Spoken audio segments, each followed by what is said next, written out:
बड़े लोग आपको सावधान करने के लिए डांटते हैं और उनके ही विरुद्ध आप षड्यंत्र रचने लग जाओ तो वो षड्यंत्र में आप ही गिरोगे, ये ध्यान रखना। बड़े लोग आपके सुधार के लिए, कल्याण के लिए, अच्छाई के लिए, लेकिन उन्हीं के विरुद्ध षड्यंत्र करोगे तो वो षड्यंत्र हमारे ऊपर ही भारी पड़ता है। ये इस कथा का तात्पर्य है। मैं पुनः आपको एक बात स्मरण करवा दूं। कथा चाहे देवर्षि नारद जी की हो, कथा चाहे ब्रह्मा जी की हो, न तो वहां देवर्षि नारद जी गलत है, न ब्रह्मा जी गलत है। और मैं सदैव एक बात कहा करता हूं कि जैसे छोटे छोटे बच्चों को चलाने के लिए आप स्वयं उल्टा चलते हो, हाथ पकड़ते हो बच्चे का, उसको पैदल चलाने के लिए क्या करते हैं? स्वयं उल्टा चलते हो। समझ में आ रहा है ना? तो बच्चे को सीधा चलाना सिखाने के लिए जैसे आपको उल्टा चलना पड़ता है, ऐसे नारद जी और ब्रह्मा जी जैसे लोगों को, आप लोगों को सीधा, हम लोगों को सीधा चलाने के लिए स्वयं उल्टा चल करके दिखाना पड़ता है। वास्तव में ये लोग गलत नहीं है, ये तो महान है। हमारे भले के लिए भगवान ने ऐसी लीलाएं रची, इनमें कहीं दोष दृष्टि मत देख लेना।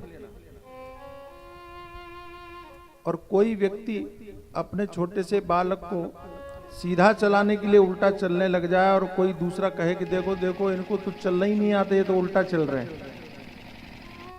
ऐसा कहने वाला व्यक्ति बुद्धिमान होगा? नहीं, मूर्ख है। ऐसे ही बड़े बड़े ऋषियों, बड़े बड़े महात्माओं, बड़े बड़े देवताओं के विपरीत व्यवहार देख करके कोई इन देवताओं पर उल्टी सीधी टिप्पणी करने लग जाए तो वो भी बुद्धिमान नहीं, मूर्ख ही है, क्योंकि उसने कथा के सार भाग को समझा ही नहीं। पुनः याद रखना, ब्रह्मा कोई और नहीं है, भगवान विष्णु का ही एक अंश है, भगवान शंकर का ही एक अंश है।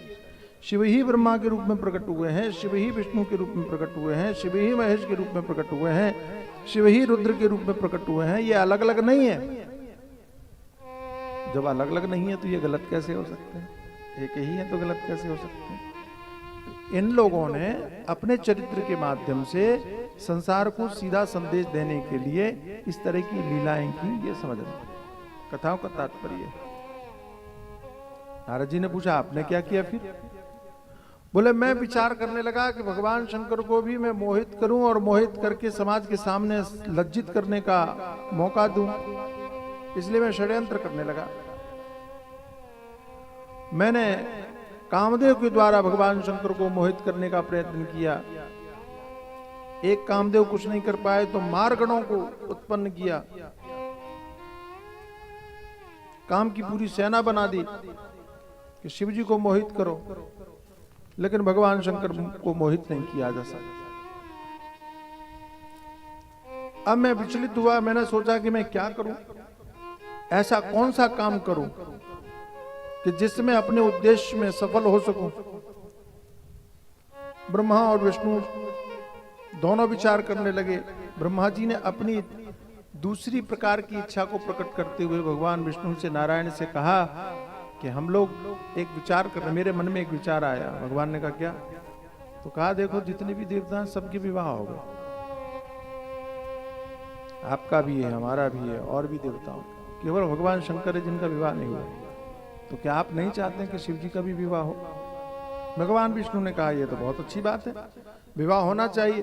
अच्छा, भगवान ब्रह्मा के मन में एक ही बात आ रही थी कि कामदेव के द्वारा मोहित हम तो नहीं कर पाए, लेकिन यदि देवताओं की प्रार्थना पर भगवान शंकर को विवाह के लिए हम तैयार कर लेते हैं, तो जैसे ही विवाह मंडप में विवाह करने के लिए ब्रह्मा जी, भगवान शंकर जाएंगे, ब्रह्मा जी सोचने लगे उसी समय पर मैं टोक करके कहूंगा कि आप तो बड़े विरागी बनते थे, वीतराग बनते थे, बड़े ही अकामी बनते थे, ये विवाह कैसे करने लगे आप? तब मैं लज्जित करूंगा, अपना बदला लूंगा।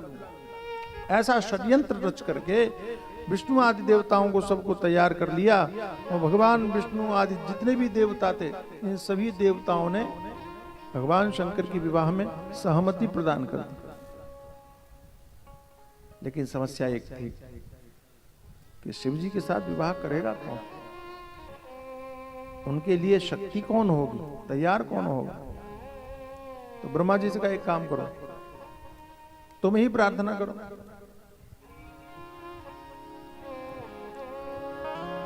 देवताओं के अनुरोध पर ब्रह्मा जी ने पहले दक्ष को प्रकट किया, उत्पन्न किया।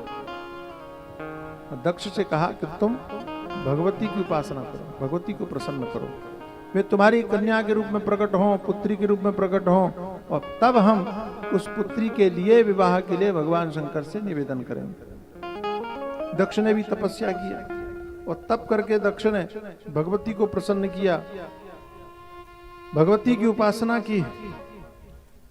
देवी प्रकट हुई, प्रसन्न हुई। और देवी ने कहा कि हम विवाह तो करेंगे, लेकिन एक शर्त है, हमारा भी एक प्रण है।